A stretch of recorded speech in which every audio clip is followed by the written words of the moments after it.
এই যে পিছনে ডিসপ্লে বিছানার উপরে রাখা হয়েছে।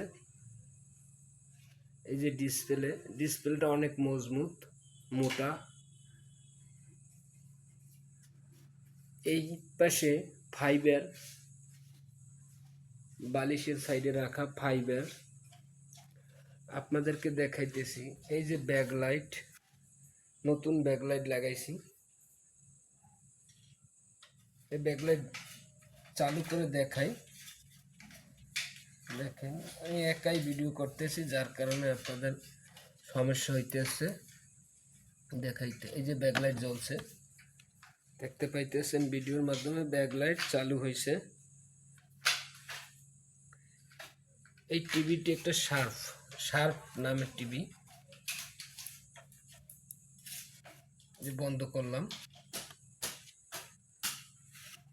আপনাদেরকে পুরো ভিডিও দেখাবো টিভিটি ফিটিং করার পরে।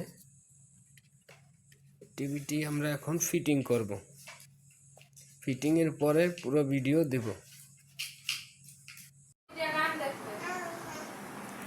সেই টিভি দেখেন, এই যে এটা স্মার্ট টিভি। আমরা এই টিভিটি এখন এই যে ইউটিউবে চলতেছে।